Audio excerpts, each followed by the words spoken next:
Hare Nama, Hare Nama eva kevalam, Kalo nasteva, nasteva, nasteva gatiranyata.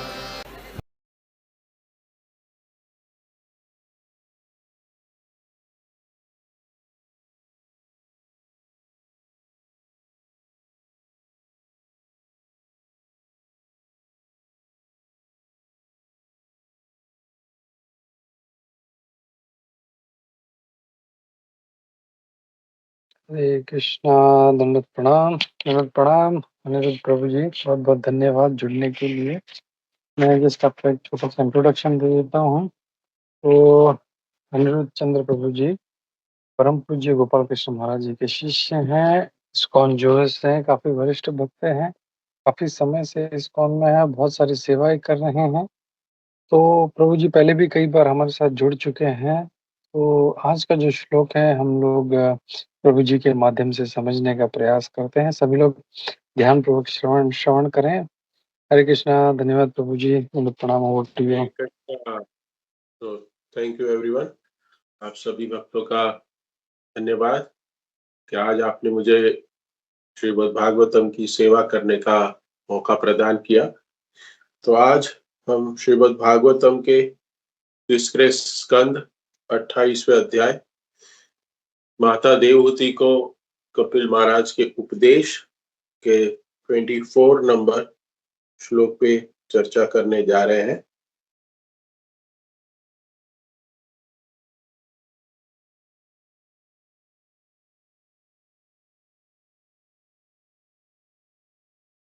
Thirty four number, sorry. तो श्लोक इस प्रकार है। तो इस श्लोक का मैं उच्चारण 3 बार करूंगा, तत्पश्चात जिन भक्तों को करना है वो उच्चारण कर सकते हैं। ओम नमो भगवते वासुदेवाय। ओम नमो भगवते वासुदेवाय। ओम नमो भगवते वासुदेवाय। नारायणं नमस्कृत्यं नरं चैव नरोत्तमं देवीं सरस्वतीं व्यासं ततो जयमुदीरये। नष्टप्रायेष भद्रेषु नित्यं भागवत सेवया भगवते उत्तम श्लोके भक्तिर्भवतीर्नैष्टिकी।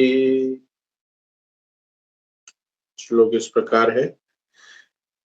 एवं हरो भगवति प्रतिलब्ध भावो भक्तारिव द्रवं हृदय उत्पुलकः प्रमोदात् औत्कण्ठ्य बाष्प कलया मुहुर्धामान स्तच्यत्यपि चित्तबडिशं शनके वियुक्षे। एवं हरो भगवति प्रतिलब्ध्व भावो भक्त्या द्रवहृदयोत्पुलकं प्रमोदातम् औत्कण्ठ्य बाष्प्य कलया मुहुर्धनवान् स्तच्चापि चित्बडिशं शनके वियुक्ते। एवं हरो भगवति प्रतिलब्ध्व भावो भक्त्या द्रवहृदय उत्पुलक प्रमोदातम् औत्कण्ठ्य बाष्प कलया मुहुर्धमान स्तच्चापि चित्बडिशं शनके वियुक्ते। किसी भक्त को उच्चारण करना है तो कर सकते हैं, अदरवाइज वी कैन स्टार्ट। मैं करता हूँ प्रभु जी। एवं हरौ भगवति प्रतिलब्धो भावो भक्त्या द्रव्यादृदय उत्पुलका प्रमोदा औत्कण्ठ्य बाष्प कलया मुहुर्र्ध्यमानस्तच्चापि चित्पडिशं शनकैर्वियुङ्क्ते। हरे कृष्ण। शब्दार्थ, अनुवाद और तात्पर्य कृष्ण कृपा मूर्ति अभय चरणारविंद भक्ति वेदांत स्वामी श्री प्रभुपाद द्वारा जगत गुरु श्री प्रभुपाद की जय की जाए। एवं इस प्रकार हरे हरि के प्रति भगवती भगवान प्रतिलब्ध्वा विकसित भावः शुद्ध प्रेम भक्त्या भक्ति से द्रवत द्रवीभूत हुआ हृदयः उसका हृदय उत्फुल्लकः शरीर में रोमांच होना प्रमोदातम अत्याधिक प्रसन्नता से औत्कंठया तीव्र प्रेम से बाष्पकलया आंसुओं की धारा से मुहुः लगातार अर्धमानः भीगा तत् वह च यथा अपि भी चित्त मन बड़ीशम वंशी कटिया शनै कहे धीरे धीरे वियुक्ते हटा लेता है। अनुवाद। इस मार्ग का अनुसरण करते हुए धीरे धीरे योगी में भगवान हरि के प्रति प्रेम उत्पन्न हो जाता है। इस प्रकार भक्ति करते हुए अत्यधिक आनंद के कारण शरीर में रोमांच होने लगता है और गहन प्रेम के कारण शरीर अश्रुओं की धारा से नहा जाता है। यहाँ तक कि धीरे धीरे वह मन भी भौतिक कर्म से विमुक्त हो जाता है, जिसे योगी भगवान को आकृष्ट करने के साधन रूप में प्रयुक्त करता है। जिस प्रकार मछली को आकृष्ट करने के लिए कटिया प्रयुक्त की जाती है। तात्पर्य। यहाँ पर यह स्पष्ट बताया गया है कि ध्यान जो कि मन का कर्म है, समाधि की पूर्णावस्था नहीं है। प्रारंभ में मन का उपयोग भगवान के स्वरूप को आकर्षित करने के लिए किया जाता है, किंतु उच्चतर अवस्थाओं में मन को प्रयोग करने का प्रश्न नहीं उठता। भक्त अपनी इंद्रियों की शुद्धि के द्वारा भगवान की सेवा करने लगता है। दूसरे शब्दों में, जब तक कोई शुद्ध भक्ति को प्राप्त कर नहीं लेता, तभी तक योग के ध्यान की आवश्यकता पड़ती है। मन का उपयोग इंद्रियों को शुद्ध करने में किया जाता है, किंतु जब ध्यान द्वारा इंद्रियां शुद्ध हो जाती है, तो किसी स्थान पर बैठकर भगवान के स्वरूप का ध्यान करने की आवश्यकता नहीं रह जाती। मनुष्य इतना अभ्यस्त हो जाता है कि वह स्वतः ही भगवान की सेवा में लग जाता है।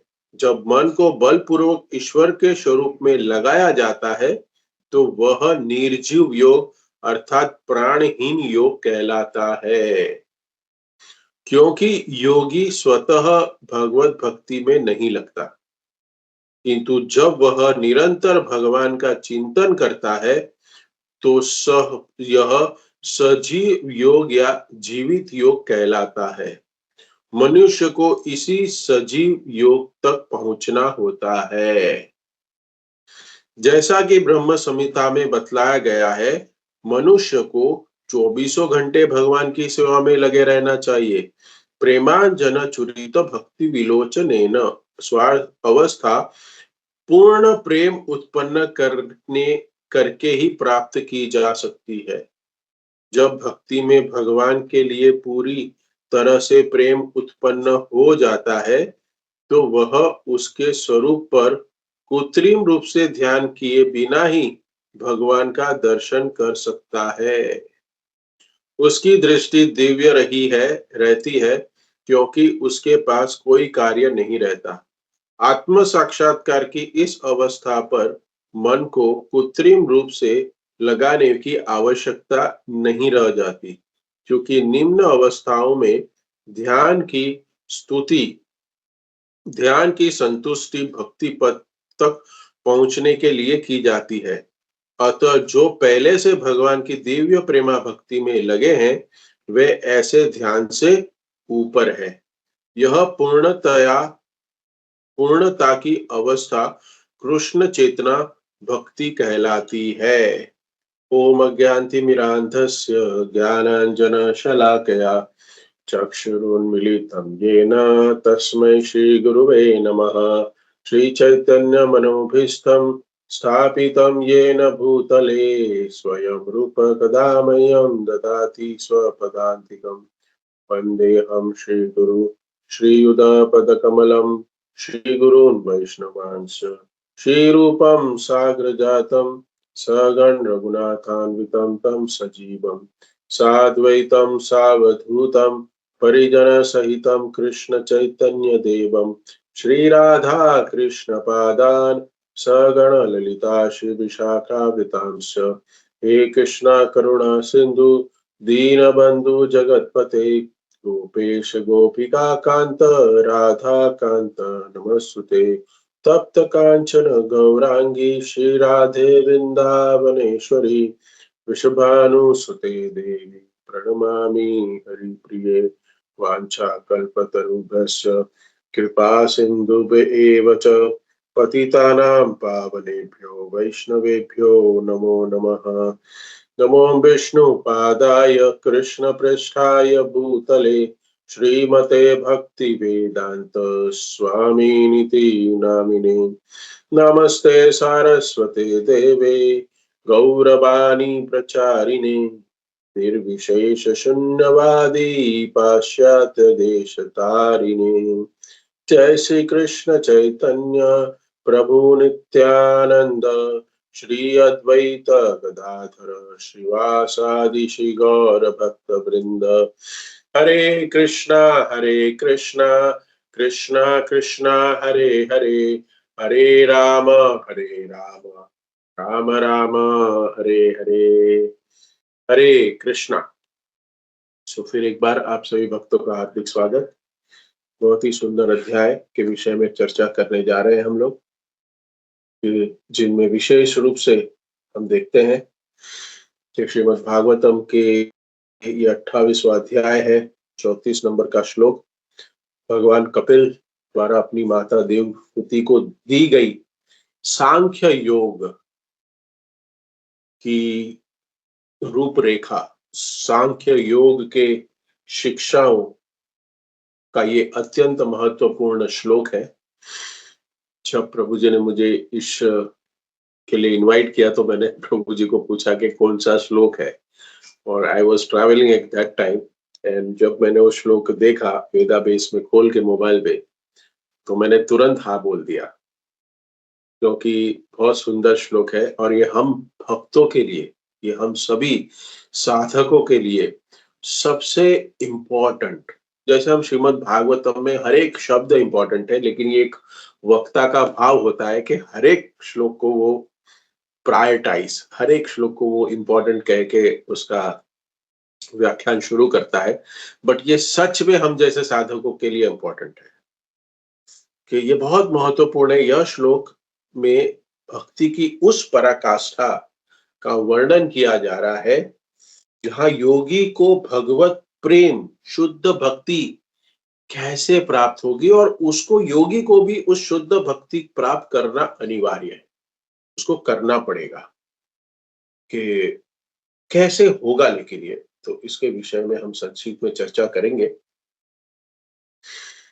तो यहाँ पे भगवान कपिल देव वो देवहूति माता को अष्टांग योग की परफेक्शन स्टेज, जो समाधि है, उसके विषय में समझा रहे हैं। जब किसी का मन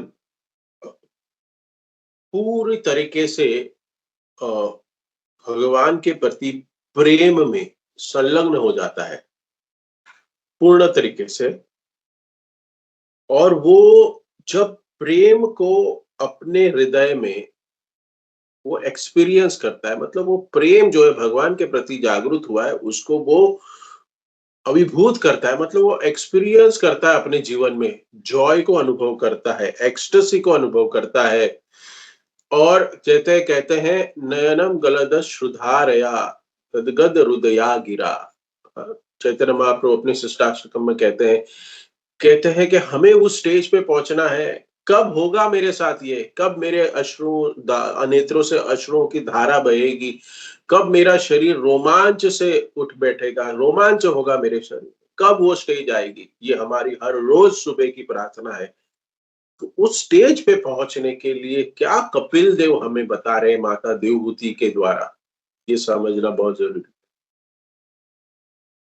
यहाँ पे वो वर्णन हो रहा है कि इसके पहले लेके श्लोकों में क्या बताया गया। हम ये श्लोक पढ़ चुके हैं पहले, हम आप सभी भक्तों ने कंटिन्यू किया है कि अष्टांग योग के विषय में बता रहे हैं। और इस अष्टांग योग में क्या है? अष्टांग योग है यम, नियम, आसन, प्राणायाम, प्रत्याहार, धारणा, ध्यान, उसके बाद समाधि।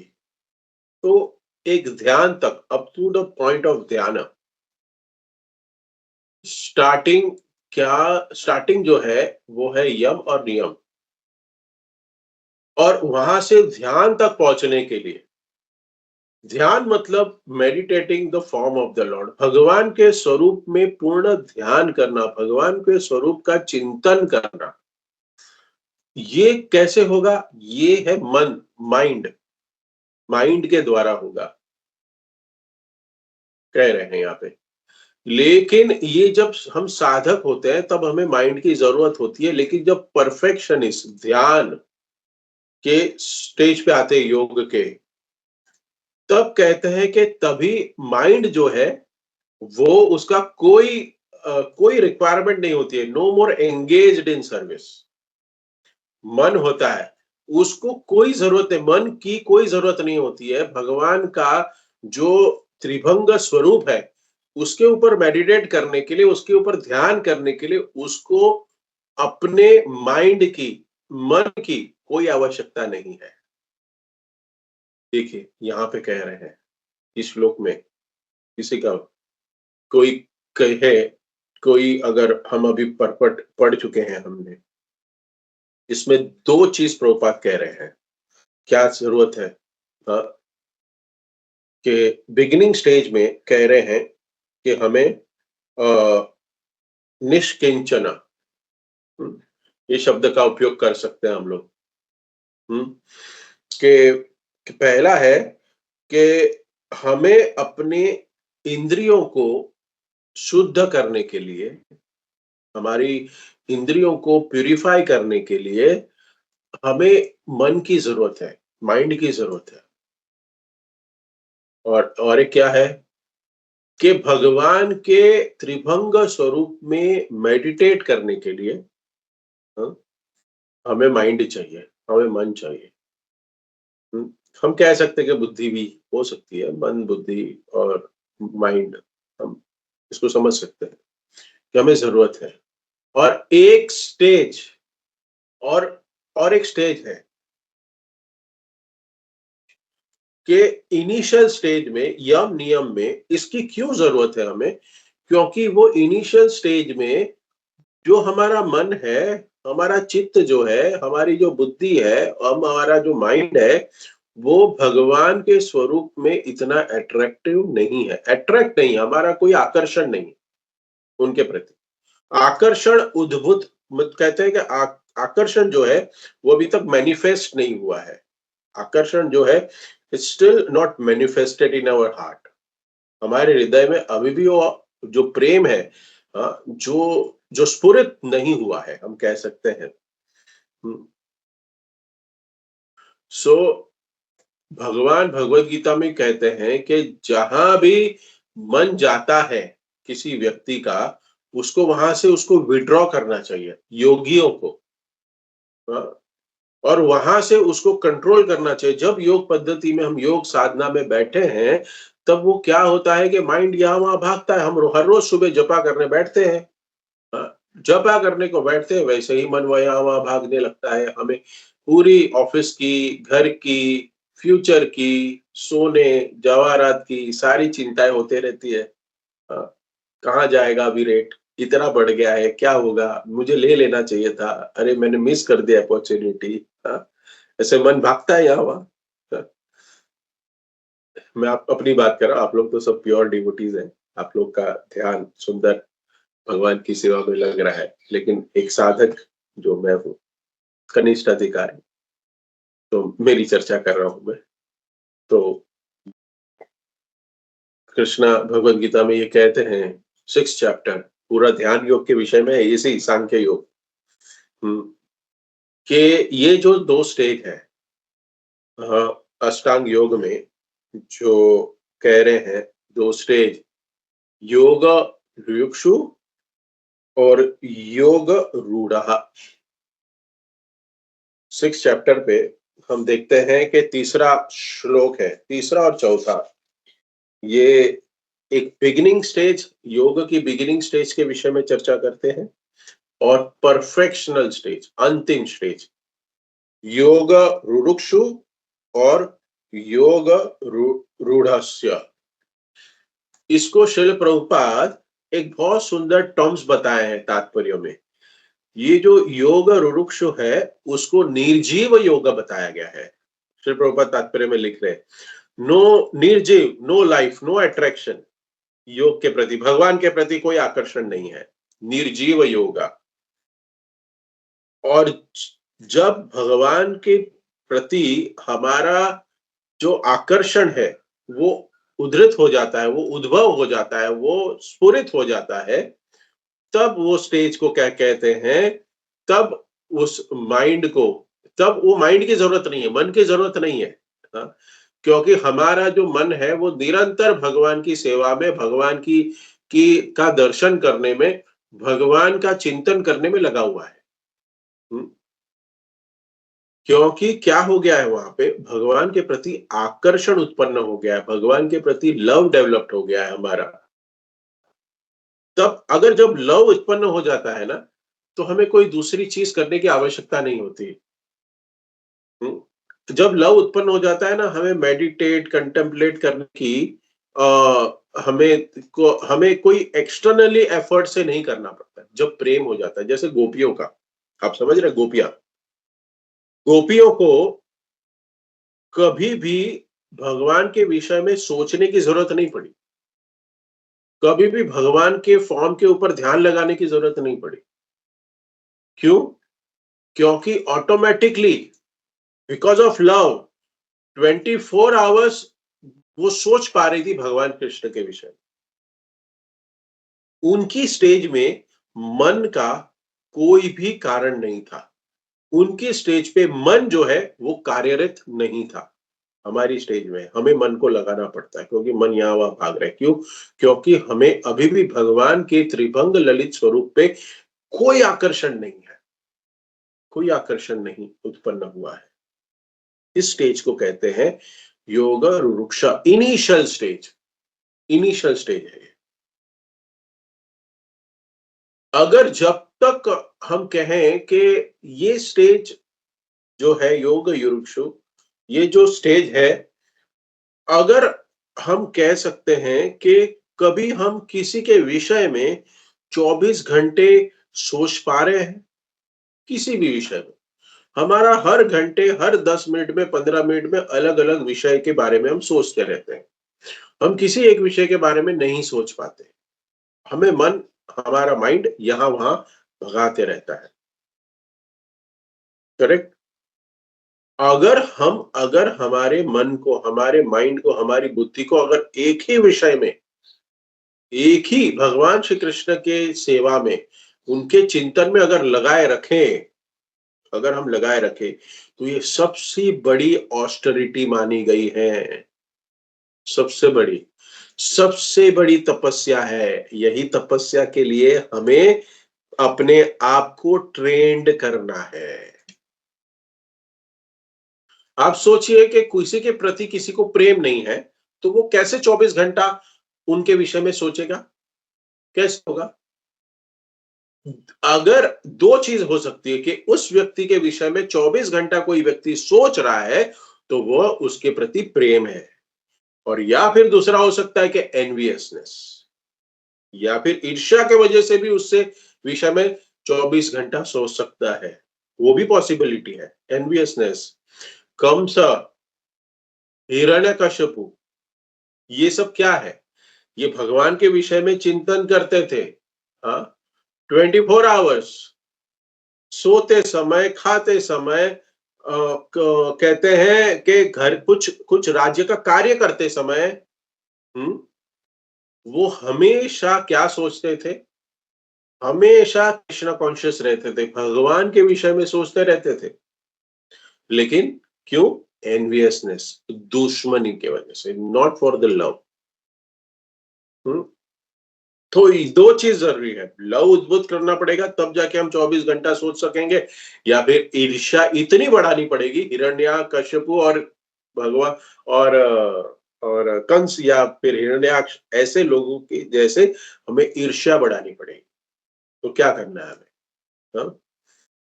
क्योंकि ये भी कृष्णा कॉन्शियस थे, इनका कृष्णा कॉन्शियस था, सोच रहे थे, लेकिन आउट ऑफ लव नहीं था, एनवियस से था। तो जो लव है वो कहते हैं भक्ति, और दूसरी तरह का से भगवान को याद कर रहे हैं, वो कहते हैं भक्ति नहीं है, वो एनवियस, वो भक्ति नहीं है। तो एक है प्रतिकूल भक्ति, एक है अनुकूल भक्ति। तो भक्ति जो है वो अनुकूल बताई गई है, अनुकूल परिस्थिति, फेवरेबली, फेवरेबल कहते हैं ना कि हमेशा एक व्यक्ति को भगवान के विषय में सोचना चाहिए फेवरेबली, अनफेवरेबल जैसे कंस की जैसे नहीं, हिरण्यकश्यप के जैसे नहीं, एनवियस से नहीं सोचना है, ध्यान नहीं करना है। तो ये जो मन है, ये जो माइंड है, उसको क्या जरूरत है कि प्यूरिफाई करे हमारे सेंसेस को। ये जो माइंड है ना, ये माइंड ही है, उसको कुछ चीजें प्रोवाइड करनी पड़ती है जिससे वो हमारी सेंसेस को प्यूरिफाई करता है। माइंड को हमें एंगेज करना पड़ता है, तब जाके हम अपने अपनी इंद्रियों को प्यूरिफाई कर सकते हैं। We have to concentrate on the form of the Lord, उसको कहते हैं। और तब हम ये जब जब हमारे मन को इस विधि में लगाते हैं, उसको कहते हैं योग रुक्षु, और उसको ही प्रभुपाद इस तात्पर्य में बता है निर्जीव योग। निर्जीव योग, there is no life, there is no love, this is just a process. तो लाइफ जब होता है ना, वो क्या है, जो लाइफ जो है वो क्या होता है कि जब वहां पे अट्रैक्शन होता है, लाइफ, हम कहते हैं ना कि इसमें जीव है, क्यों? क्योंकि उसमें जीव है, मतलब क्या है कि उसमें लाइफ है, उसमें कुछ तो भी चेतन वस्तु है, वो चेतन है तो मतलब लव है, हम ऐसे समझ सकते हैं। उसमें भाव है, उसमें मोशन है, उसमें प्रेम है। हाँ, तब कहते हैं कि ये जीव है, इसमें कोई जीव है। जब जीव होता है तभी तो ये सारे ये जो कह सकते हैं हम लोग कि ये हिंदी में क्या कहेंगे, ये जो लक्षण है ये दिखाई देंगे। हाँ? जब जब किसी को फोर्सफुली फोर्सफुली किसी को हम कहें कि ये इसको आपको उद्भव करना है फोर्सफुली, तो इसको निर्जीव कहते हैं। जैसे 3-4 दिन पहले मैं एक स्टूडेंट के बीच में बैठा था, स्टूडेंटों के बीच में बैठा था। तो ये जब बता रहे थे उन लोग, तो एक स्टूडेंट आके कहा कि Prabhu ji, I am not at all interested in engineering, I am not at all interested in, somehow my parents have forced me to study engineering, otherwise my mind and soul is not connected with engineering, there is no nothing। तो कहते हैं, इसको मैंने connect किया कि हाँ ये निर्जीव है, ये उसकी जो पढ़ाई है इंजीनियरिंग की वो निर्जीव हो सकती है, क्योंकि उसमें उसका मन भी नहीं है, और ना ही उसका आत्मा भी लगी हुई है, ना उसके सेंसेस लगे, उसको करना ही नहीं है, उसका मन ही नहीं है इंजीनियरिंग करने में। So when you put your consciousness, when you put your body, mind and soul together in some process, it's called Jiva Yoga. That is called Bhakti. योग रूढ़, हाँ, योग कहते हैं ना, योग रूढ़। तो कभी सिंपली फोर्सिंग ऑब्लिगेशन के वजह से अगर हम भक्ति करें अगर हम भक्ति कर रहे हैं, तो उस उस उस भक्ति को इनिशियल स्टेज में ऐसे ही करना पड़ेगा, लेकिन ये निर्जीव है, भक्ति निर्जीव होती है, क्योंकि हमारा कोई उसमें कोई अभी तक प्रेम उत्पन्न नहीं हुआ है, ना भगवान के प्रति कोई आकर्षण उत्पन्न हुआ है। तो यहाँ पे श्रीमद् भगवत गीता में 6.3 ध्यान योग, भगवान बहुत सुंदर तरीके से तीसरे श्लोक में योग रुक्षु योग और योग रूढ़, ये दो विषय में समझा रहे हैं। 6.3 आप लोग देख सकते हैं। अष्टांग योग के, अब अनुवाद पढ़ रहा हूं मैं, अष्टांग योग के 9 साधक के लिए कर्म साधन कहलाता है और योग सिद्धि पुरुष के लिए समस्त भौतिक कार्यकलापों का परित्याग ही साधन कहा जाता है। अभी इसको हम समझेंगे ठीक से, हम ध्यान से सुनिएगा ये क्या कह रहे हैं भगवान श्री कृष्ण अर्जुन को तो कह ही रही है, लेकिन हमें भी कह रहे हैं, इसलिए हमें समझना है कि अगर कोई भक्ति में नया भक्त है, नियोफाइट स्टेज पे है, नया, आरुरुक्षोर मुनरयो योग कर्म कारण मुच्यते। कर्म कारण मतलब उसका क्या है, कर्म कारण उसके लिए क्या है, उसको एडवांस नियोफाइट स्टेज में है, लेकिन उसको एडवांस होने के लिए योग पद्धति में उसको क्या करना पड़ेगा, कर्म, हमेशा उसको काम करना पड़ेगा, कर्म करने पड़ेंगे उसको। जो योग रुरुक्षु है, जो इनिशियल स्टेज ऑफ योग पद्धति पे है, साधक है कह सकते हैं, उसको कर्म करने ही पड़ेंगे, वो अपने कार्य को गिव अप नहीं कर सकता, उसको कार्य करने पड़ेंगे। हमें आश्चर्य हो सकता है, क्या भगवान ये क्या कह रहे हैं, कर्म को त्यागना नहीं है, अच्छा ऐसे कैसे हो सकता। भगवान कह रहे हैं कि ये कोई कब योगी बनेगा, योगी कब बनेगा, योगी तभी भी बन सकता है अगर आप अपने कार्य कर रहे हैं, तो कर्म कर रहे हैं, तो अभी भी योगी बन सकता है। ये अर्जुन को बता रहे हैं कि कृष्ण भगवान को कृष्ण अर्जुन को कह रहे हैं, क्योंकि ये जो कर्म योगी है वो ज्ञानी योगी से भी एक स्तर पे बड़ा होता है, कह रहे हैं, और कर्मी से ग्रेटर भी एक है, वो हम आगे सुनेंगे। हमेशा योगी बने रहना है, लेकिन योगी के आगे क्या लगाना है, कर्म योगी, ज्ञान योगी या भक्ति योगी, ये भगवान भगवत गीता में स्पष्ट तरीके से अर्जुन को बता रहे हैं। जैसे जैसे अर्जुन कंफ्यूज होता है, भगवान एक एक स्टेज के ऊपर लेके जाते हैं। भगवान तुरंत भक्ति योग के विषय में नहीं कह रहे, भगवान एक एक स्टेज अर्जुन को समझा रहे हैं, फिर उसके बाद एक स्टेज ऊपर लेके जा रहे हैं। ऐसे ही हमारी साधना में भी होना चाहिए, हमारी साधना भक्ति में भी होना चाहिए।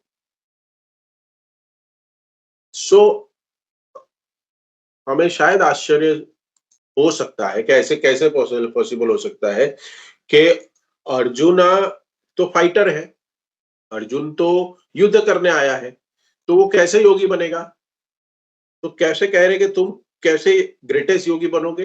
भगवान तो कह रहे योगी नाम अपि सर्वेशाम मद गत्ते आत्मदात परः। और फिर श्रद्धावान भजते यो माम सते युक्त मतोतमः। तुम सबसे ग्रेटेस्ट योगी हो, कह रहे हैं, सभी योगियों में तुम सबसे बड़े योगी हो, कैसे, हाउ। तो भगवान यहाँ पे बता रहे हैं कि वहां भरे न युद्ध च, तुम मेरे लिए युद्ध करो, तुम मुझे याद करके युद्ध करो, और युद्ध करते करते तुम तुम्हारी ड्यूटी भी करो और मेरा भी स्मरण करो। सो भगवान अर्जुन को अपनी प्रेस्क्राइब ड्यूटी अर्जुन को गिव अप करने के लिए नहीं कह रहे, नहीं। सो ये सबसे इंपॉर्टेंट है। ये जो बिगिनिंग स्टेज हमारी योगा की है ना, योग की, हाँ, योग रुरुक्षव, ये जो बिगिनिंग स्टेज है, सबसे इंपॉर्टेंट है। कर्म को त्यागना नहीं है। सभी भक्तों को जो कृष्ण कॉन्शियस प्रोसेस में लगे हुए हैं, भावना भावित बनना चाहते हैं, श्रील प्रभुपाद ने उनको एडवाइस किया है। प्रभुपाद ने कहा है कि अपने आप को 24 आवर्स कृष्णा कॉन्शियस बनाने के लिए आपको कर्म करने चाहिए, कृष्णा कॉन्शियस कर्म करने चाहिए। प्रभुपाद हमेशा जब इनिशियल स्टेज, जब कृष्णा कॉन्शियस मूवमेंट बन रहा था, तभी हमेशा क्रिटिसाइज करते थे उन भक्तों को जो भक्तों के पास कोई सेवा नहीं होते थे, कोई कर्म नहीं होते थे, और वो कहते थे कि मंदिर में बैठ के सिर्फ जप किया मत करो, हरिदास ठाकुर का इमिटेट मत किया करो,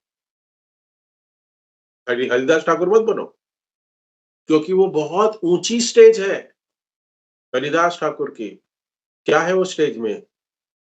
क्योंकि उस स्टेज पे कोई कर्म इन्वॉल्व नहीं है हरिदास ठाकुर के जीवन में, सिर्फ हरे कृष्ण महामंत्र है, हरे कृष्णा कृष्णा कृष्णा हरे हरे, हरे राम राम राम हरे हरे। ओनली ओनली महामंत्र चैंटिंग कर रहे हैं, कोई कर्म इन्वॉल्व नहीं है, सिर्फ वही सेवा है। क्योंकि वो अपने शरीर के स्थल पे नहीं है, हरिदास ठाकुर अपने शरीर के स्तर पर नहीं थे। आप समझ रहे हैं? हमारी स्टेज पे हमें काम करना पड़ेगा, वी हैव टू वर्क। हम उनका इमिटेट नहीं कर सकते। हम ऐसा कर सकते हैं कि हम 1-2 घंटा सोए सिर्फ, और सिर्फ हम हरिनाम का जप करते रहें 22 घंटा। हो सकता है हमारे लिए, हम करते हैं ऐसा? नहीं हो पाता। कोई कर सकता है तो कमेंट में लिख सकता है, कोई साधक हो सकता है ऐसा जो 128 माला या अ, एक 192 राउंड्स कर रहा हो, कर सकते हैं। हार्डली श्रील प्रभुपाद देखिए, इतना परिश्रम करके, इतने मंदिरों को मैनेज करके, इतने शास्त्रों का ट्रांसलेशन, अध्ययन नहीं, शास्त्रों का ट्रांसक्रिप्शन देके हमें, इतने शास्त्रों का रचना करके 2 या 3 घंटा सिर्फ सोते थे श्रील प्रभुपाद। हम कर सकते हैं? नहीं कर सकते। प्रभुपाद हार्डली 2 से 3 घंटा सोते थे। प्रैक्टिकली अगर हम देखें कि हरिदास ठाकुर के जीवन में जब वो वेश्या आई हरिदास ठाकुर की परीक्षा लेने के लिए, तो यहाँ देखते हैं हम कि वहां पे हरिदास ठाकुर सोए ही नहीं थे, ही वाज कॉन्स्टेंटली चैंटिंग। कहते हैं हरिदास ठाकुर के my rounds are not yet over, मेरे मेरे चैंटिंग अभी तक समाप्त नहीं हुई, आप बैठिए वहीं पे, आप बैठे रहिए, उसके बाद मैं आपको संतुष्ट करूंगा, लेकिन मेरी चैंटिंग कंप्लीट होने दीजिए। बताइए, वो खा भी नहीं रहे थे, पी भी नहीं रहे थे। वो जो स्टेज है ना हरिदास ठाकुर की, वो है योग रूढ़ा, परफेक्शनल स्टेज ऑफ योगा, जो यहाँ पे इतने श्लोकों के बाद देवहूति माता को कपिल मुनि जो बता रहे हैं, कपिल भगवान जो बता रहे हैं, वो स्टेज की नेक्स्ट जो हाईएस्ट स्टेज है उसके विषय में इस श्लोक में बताया जा रहा है। क्योंकि वहां पे ये जो स्टेज है, वहां पे जो व्यक्ति है वो कंप्लीटली वो सेंस एंजॉयमेंट के दूर है, मतलब इंद्रियों के स्तर पे वो जी नहीं रहा है, उसको पता ही नहीं है कि इंद्रिया इंद्रिया भोग करने के लिए भगवान ने हमें दी है। ये उसको पता ही नहीं है। मतलब वो पता तो होगा इनिशियल स्टेज में, लेकिन वो भूल गया है कि इस इंद्रियों से मैं भोग कर सकता हूं। वो भूल गया है। उसका मन कुछ कार्यरत ही नहीं है इंद्रिय भोग में। उसको सिर्फ उतना ही पता है, योगरूढ़ उस व्यक्ति को उस स्टेज पे उतना ही पता है उसको कि इस इंद्रियों को मुझे सिर्फ भगवान की सेवा में लगाना है। वो इंद्रियों को भी भूल जाता है एक स्टेज पे। बताइए, उसका जो मन है, उसका माइंड है ना, वो स्पॉन्टेनियसली, उसको फोर्सली नहीं भगवान की सेवा में लगाना पड़ता। हमें अभी फोर्सली लगाना पड़ता है। मुझे फोर्सली लगाना पड़ता है कि भगवान की सेवा करो, चैंटिंग करो, प्रसाद भोग लगा के खाओ, मंदिर में जाके सेवा करो, डीटी वर्शिप करो। ये स्पॉन्टेनियसली नहीं आता है, क्योंकि प्रेम उत्पन्न नहीं हुआ है। ये एज ए ड्यूटी हम कर रहे हैं। हमारे लिए पॉसिबल नहीं है ये। हर एक नए भक्त के लिए, हर एक नया भक्त है, हम सबको ऐसे नहीं समझना चाहिए हमें senior. The senior doesn't work with a long period of time हम इस्कॉन में रहे हो, दैट इज नॉट सीनियरिटी। अरे प्रभु जी, आप तो इतने सीनियर हो, कितने साल हो गए आपको? 15 साल हो गए, आप इतने senior? No, it is not seniority. That doesn't mean that कि आप बहुत साल इस्कॉन में रह गए हो। नो। सो जो जो कृष्णा कॉन्शियस कर्म है, वो हमारे लिए बहुत ही जरूरी है, बहुत जरूरी है। कभी कभी हम भक्तों को देखते हैं कि वो बहुत कम सेवा करते हैं, बहुत कम काम करते हैं। खास कर में करके जो फुल टाइम मंदिर में है ना, उनके लिए। हम तो गृहस्थ सब है, वो तो हम तो 12 घंटा तो हमारे रोटी कपड़ा मकान के पीछे ही भागे रहते हैं, भागते रहते हैं। तो हमारे पास तो समय ही नहीं है। लेकिन जो मंदिर में देखा गया है, तो शिल प्रभुपाद हमेशा क्रिटिसाइज करते थे कि जिन भक्तों के पास मोर देन 8 आवर्स सेवा है, वो उनके लिए बहुत प्रिय थे। जिनके पास 1-2 घंटा सेवा है ना, कोई एक बार है ना, अभी मैं कार्तिक में वृंदावन गया था, तो वहां पे कुछ भक्त लोग है ना, वृंदावन में जाके सेटल होने की चर्चा करते हैं। हम्म, थोड़ा आपको बता दूं, वृंदावन में जाके सेटल होने की चर्चा करते हैं कि प्रभु जी अभी बस वृंदावन जाएंगे, घर खरीद लेंगे, और ऐश्वर्य है तो हम वृंदावन में घर खरीद लेते हैं और वहां जाके क्या करते हैं। मैं बोला प्रभु जी, आप आ गए हो, आप 2-3 साल से हो, तो अभी आपकी क्या सेवा है? तो बोलता प्रभु जी, बुक डिस्ट्रीब्यूशन की सेवा करते हैं हम, बुक स्टॉल पे खड़े रहते हैं, मंदिर ने हमें एंगेज किया है बुक डिस्ट्रीब्यूशन के लिए। बोला वेरी गुड, वेरी नाइस। तो बोला कभी आप रहते हैं बुक स्टॉल पे? तो बोला प्रभु जी, पूरे दिन में मतलब हमारे स्लॉट बने हुए हैं। तो बोला आपका स्लॉट क्या है? कि सुबह 10 बजे से 11:30 बजे तक। I was shocked. I said 10 बजे से 11:30 बजे तक, उसके बाद कोई प्रभु जी सेवा नहीं है, क्योंकि मंदिर में बहुत सारे भक्त हैं, तो सबको सेवाएं देनी होती है। So I said, from all the way from traveling from 1,000 kilometers to Vrindavan, and we are getting service for just 1.5 hours. और देखिए, माया कितनी प्रबल हो सकती है। कभी भी माया हमें झपटिया धरी, हाँ, झपट मार सकती है, क्योंकि हमारी इंद्रियों को सेवा करने के लिए भी, क्योंकि इतने सारे भक्त हैं, तो मंदिर का मैनेजमेंट भी क्या करेगा? सबको सेवा देनी है। प्रभु जी हमें एंगेज करिए, एंगेज करें, हम यहाँ से आ गए, हम यहाँ से आ गए, कोई ना कोई लेटर लेके चला जाता है, तो देनी होती है। तो 1.5-1.5 घंटे की शिफ्ट लगाइए, बताइए बुक स्टॉल पे। 1.5-1.5 घंटे की शिफ्ट, 1.5 घंटे में क्या सेवा करेंगे हम? क्या अपने माइंड को कंट्रोल करेंगे? क्या हम अपने अपने कह सकते हैं कि हम कितना समय देंगे कृष्ण? उसके बाद क्या है प्रभु जी? उसके बाद क्या करते हैं प्रभु जी? घर जाते हैं, जपा करते हैं, और बस शास्त्र का अध्ययन करते हैं, बस। बोला अच्छा। परम पूज्य गोपाल कृष्ण महाराज मुझे बताते थे कि हर एक भक्त को अपना, जो क्षत्रिय जैसे है ना, क्षत्रिय, वो अपना शरीर, उसकी ख्याति कब बढ़ती है? जब वो अपना जो शरीर है ना, वो कहाँ गिव अप करता है, वो कहाँ मरता है? रणभूमि। क्षत्रिय जब रणभूमि में मरता है ना, तो उसकी ख्याति और बढ़ती है। I hope you are convince with that. Yes. तो वो बता देते, अपने लेक्चर में बार बार कहते थे कि हर एक भक्त को, साधक को प्रचार करते करते माया नगरी में अपना शरीर त्यागना चाहिए। प्रचार करते हुए अर्थ समय तक रह के माया नगरी में रह के, मतलब ये बंबई हो सकता है, दिल्ली हो सकता है, कलकत्ता हो सकता है, या अपने अपना कोई भी गांव, अपना जो भी आपका शहर है, वहां जाके कृष्णा कॉन्शियस मूवमेंट का स्प्रेड करना हर एक साधक का ये कर्तव्य, जो श्रील प्रभुपाद ने किया, श्रील प्रभुपाद ने किया, हर एक साधक को ये समझना चाहिए, सेवा में लगना चाहिए।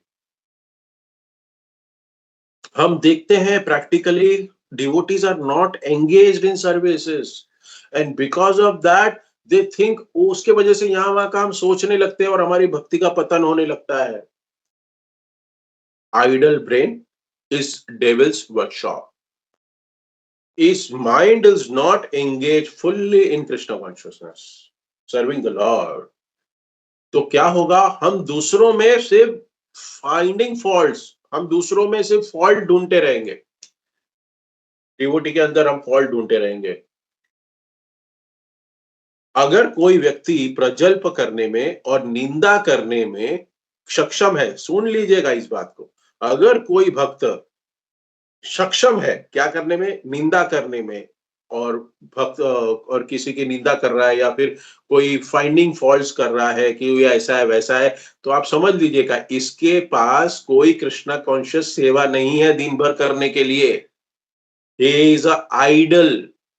इसके लिए उसका माइंड इस सारी चीजों को देख रहा है। नहीं तो अगर 24 घंटा हम सेवा में लगे हुए हैं, हमारे पास समय ही नहीं है हमारा उद्धार करने के लिए, तो दूसरे के घर पे खिड़की में क्यों झांकेंगे हम? जब हमारे पास ही कुछ समय बहुत बचा हुआ है, तब जाके दूसरों का हम सोचेंगे उसने ऐसा किया, उसने वो किया। अरे भाई, खुद का उद्धार कर, जन्म सार्थक करी कर पर उपकार। बहुत जरूरी है समझना, ये बहुत डेंजर पोजीशन है। हमारे पास श्री प्रभुपाद ने ऐसी संस्था बनाई है, हमारे पास इतनी सेवाएं हैं, इतनी सेवाएं प्रचार के लिए, इतनी सेवाएं हैं, बहुत सेवाएं। श्री प्रभुपाद को पूछा गया था कि प्रभुपाद आपने मंदिर क्यों बनाए, इतने मंदिर क्यों? क्योंकि मंदिर तो इतने सारे हैं आपके मंदिर। क्यों? क्योंकि प्रभुपाद को एक सिस्टम बना के सबको सेवा में एंगेज करना था, सिस्टम बनाना था। तो हर एक स्पिरिचुअल मास्टर, हमारे गुरु का, हाँ, उसका ये कर्तव्य है, काउंसिलर का भी ये कर्तव्य है, हाँ, ये ड्यूटी है स्पिरिचुअल मास्टर का कि हर एक भक्त को एंगेज करे डिवोशन सर्विस में। There are so many works, there are so many सेवाज आर देयर, और जब उस सेवाएं करते हैं तब अपने आप को रिलेट कर पाते हैं भगवान के साथ, और जब वो सेवाएं भगवान के साथ जुड़ी होती है ना, तो वो काम नहीं होता है, वो सेवाएं होते हैं, सर्विस होती है, वो काम नहीं होता है, वो कृष्ण भावना भावित कर्म हो जाते हैं, वो अकर्म हो जाते हैं। तो जो सेवा कर रहे हैं, जो कर्म कर रहे हैं, वो हमें प्यूरिफाई करेगा, तब जाके हम योग रुक्षों से योग रूढ़ स्टेज पर जाएंगे।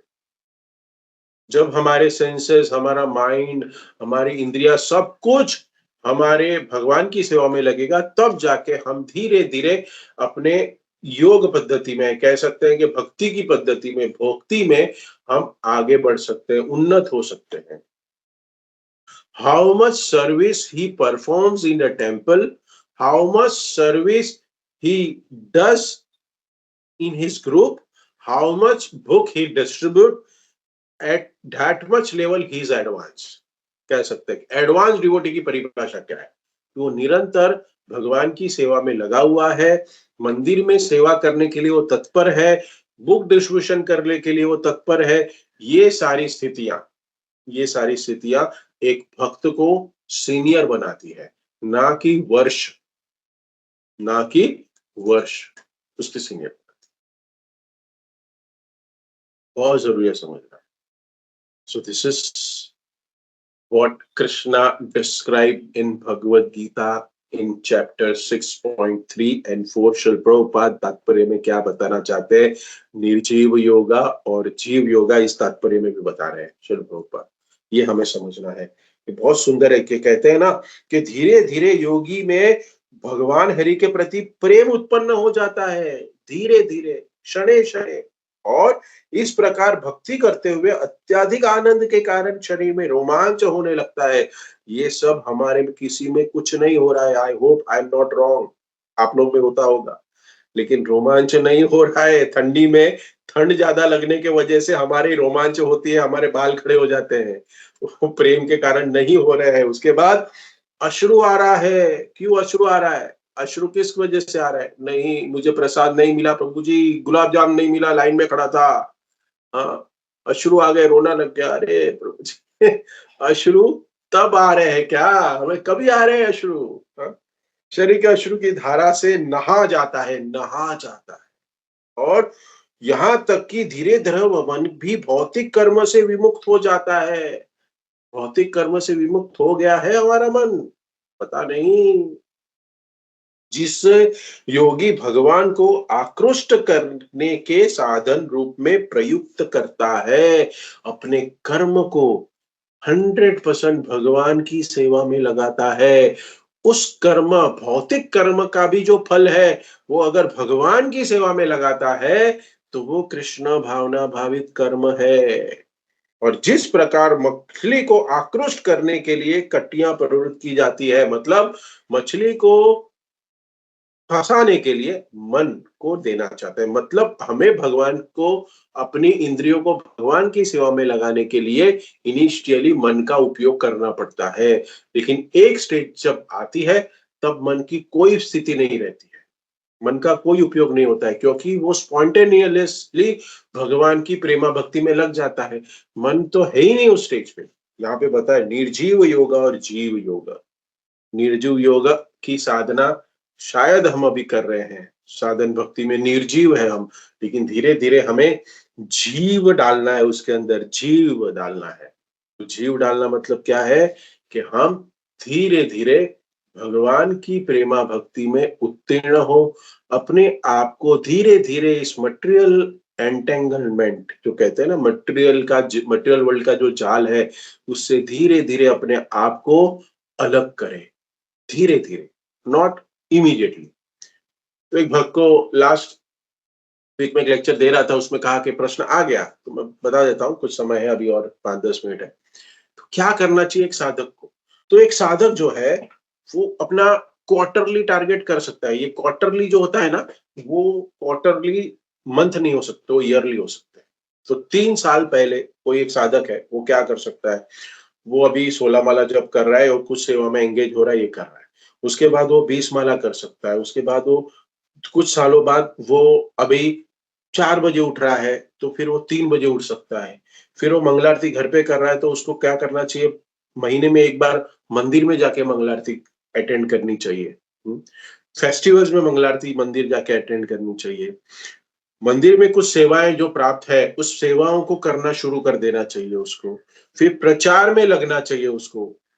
जो सीनियर डिवोटीज हैं उसको प्रचार मार्ग में लगाना चाहिए, भले छोटा ग्रुप हो, छोटे से ग्रुप हो, लेकिन उस ग्रुप को कृष्णा कॉन्शियस बनाए रखना भी बहुत बड़ी बात है।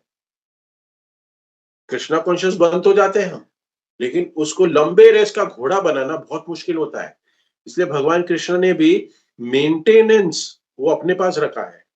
हाँ, ब्रह्मा जी को बोल दिया बना लो, शिव जी को बोल दिया खत्म कर दो, करेक्ट है, क्योंकि ये दोनों चीज में कोई ज्यादा एफर्ट नहीं लगता है, नहीं लगता है। लेकिन एक भक्त को अपनी साधना में बनाए रखना, एक भक्त को अपने जीवन में कृष्ण कॉन्शियस ऐड करते रहना, या वो भाग ना जाए, उसके लिए एक प्रचारक को बहुत बड़ा एफर्ट देना पड़ता है। इसके लिए श्रील प्रभुपाद कहते हैं कि this is a time for boiling the milk. 1976 में बोल दिया, it's time for boiling the milk. हम नए भक्तों को भी जोड़े, करेक्ट, लेकिन जो पुराने भक्त है उनका बॉइल करे मिल्क, मतलब क्या, वो साधना में दृढ़ हो जाए। ऐसे नहीं नए भक्त आ गए हैं, चलो ग्रुप बड़ा हो गया है तो पुराने भक्तों को हम छोड़ दें, नहीं, पुराने भक्तों के ऊपर और ज्यादा ध्यान दें, उनकी साधना पे ध्यान दें, और उनको ये योग रूढ़ा स्टेज पे लेके जाने का पूर्ण हम हर एक भक्त निश्चय करें कि हम उस पे जाएंगे। नहीं तो निर्जीव योग मतलब क्या पता है? मीन्स कोई इंटरेस्ट नहीं है, लेकिन प्रभु जी क्या करे, करना पड़ता है। अभी क्या झूठ तो गए हैं, लेकिन अभी करना पड़ेगा, वो करना पड़ेगा ना। एक बार एक व्यक्ति ने मुझे क्या बोला, मैंने बोला आप तात्पर्य पढ़ो, तो बोला ठीक है प्रभु जी मैं पढ़ लेता हूँ। ऐसे पढ़ लेता हूँ मतलब नो, मैं पढ़ने की सेवा करता हूँ, ये होना चाहिए। मतलब एक ड्यूटी हो गई। तो थोड़े थोड़े समय के बाद क्या हो जाता है कि हम जब सेवा करते रहते हैं ना, तो उसमें हमें ना उसको कर्म ऐड कर देते हैं, कर्म मिश्रित हो जाता है, उसको एज ए ड्यूटी समझ लेते हैं, अरे ठीक है ये करना है। क्यों होता है ऐसा? क्योंकि हम शास्त्रों का अध्ययन ठीक से नहीं समझ पाते, शास्त्रों का अध्ययन हम ठीक से नहीं करते, तब जाके वो जो कर्म है, जो भगवान के भक्ति के कर्म है, वो हमें काम लगने लगता है, हमें काम लगता है वो, हमें ड्यूटी लगती है, वो सेवा नहीं लगती है, सबसे बड़ा प्रॉब्लम है। तब जाके धीरे-धीरे हम योग रुरुक्षो जो स्टेज पे है, नियोफाइट डिवोटी और नियोफाइट ही रह जाते हैं, क्योंकि हमें उसमें आनंद नहीं हो रहा है। हाँ, भगवान की भक्ति करने के लिए हमें आनंद होगा, हमें जॉब करने में आनंद कब आएगा? जब हमें अच्छे से पैसा मिलेगा, करेक्ट? अगर पैसा ठीक से नहीं मिलेगा तो जॉब करने में आनंद होगा ही नहीं। हाँ, काम करेगा कोई अगर पैसा ठीक से नहीं मिले? नहीं। तो अगर आपको भक्ति करते-करते आपको आनंद का अनुभव ना हो, तो आप छोड़ दोगे। तो ऐसा नहीं है कि सिस्टम में प्रॉब्लम है। श्रील प्रभुपाद ने जो हमें साधन भक्ति दी है, वो परफेक्टली दी है। साधन स्टेज से हम ही जा सकते हैं रागानुगा भक्ति तक। हमें साधन भक्ति को बहुत अच्छी तरीके से प्रैक्टिस करना चाहिए। यही श्रील प्रभुपाद यह तात्पर्य में बता रहे हैं कि ध्यान और समाधि जाने तक के पहले हमें एक साधक अच्छा बनना चाहिए। इसलिए श्रील प्रभुपाद ने हमें सब कुछ दिया साधन के लिए, साधना भक्ति के लिए दिया। और जब साधना भक्ति हम ठीक से करते हैं ना, तो हमारे हृदय में जो भगवत प्रेम है, वो स्पॉन्टेनियसली जागृत हो जाता है। ये जो प्रेम जागृत करने के लिए कोई भी दवाई दी नहीं है। There is no medicine. This sadhan bhakti is only the medicine. रागानुगा भक्ति तक पहुंचने के लिए साधन भक्ति ही ठीक से करनी पड़ेगी।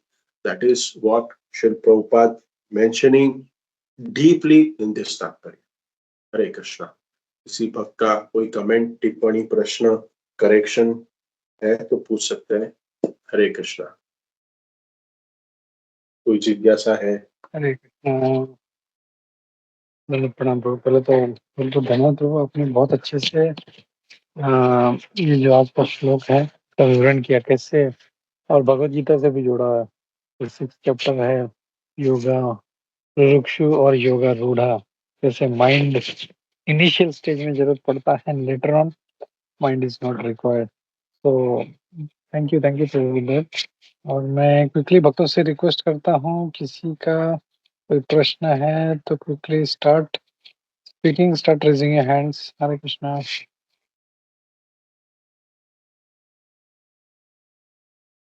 हरे Krishna. I hope there is no question, no problem.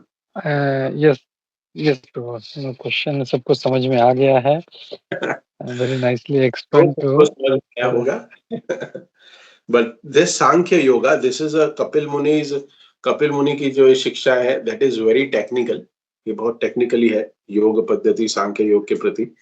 तो इसको हमें साधना भक्ति से, यही मैं आपसे निवेदन करूंगा, साधन भक्ति जो हमारी है शिव प्रभुपाद हमें दिया, उसको सटीक तरीके से आप लोग सब करिए, यही निवेदन करता हूँ। Hare Krishna. Thank you everyone. Jagat Guru Shiv Prabhupada की जय। ग्रंथराज श्रीमद् भागवतम की जय। अपने अपने गुरुदेव की जय। निताई गौर हरि प्रेमानंदे। हरि हरि बोल। Hare Krishna. Thank you. Hare